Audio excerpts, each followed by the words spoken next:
Imagine waking up one day and realizing your money has been working harder than you ever could. That's the power of investing. But here's the truth. Most beginners never start because they think it's complicated, risky, or only for the rich. The reality? With as little as $10 today, you can own a piece of Apple, Tesla, or the entire S&P 500. Stick with me, because in this video I'll break down stocks, ETFs, and fractional shares in plain English, so you can start investing with confidence. Section 1. Stocks explained. Let's start with stocks. When you buy a stock, you're buying a tiny piece of a company. If the company grows, your piece grows in value too. If it pays dividends, you also get a share of the profits. For example, if you bought Amazon stock 10 years ago, a $1,000 investment would be worth over $10,000 today. That's the magic of long-term investing. But here's the catch. Picking the right individual stocks is tricky. Some go up, some go down. That's why beginners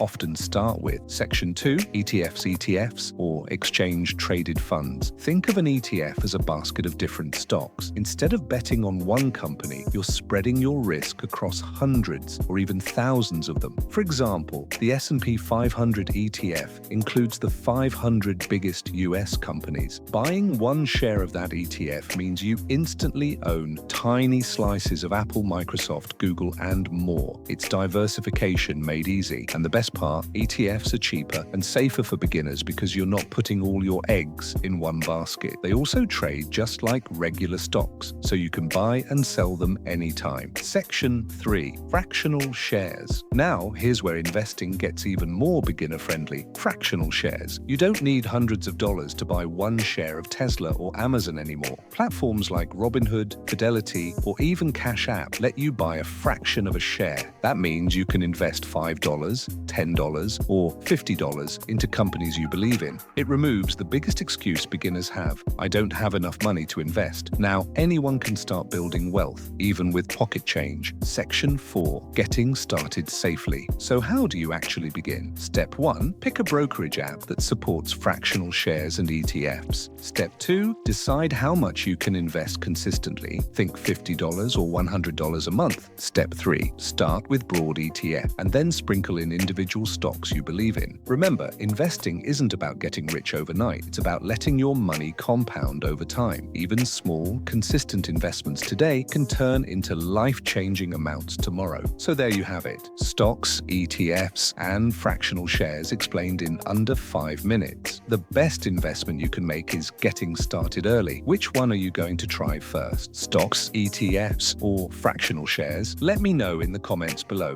And don't forget to hit that like button and subscribe for more wealth building tips every week.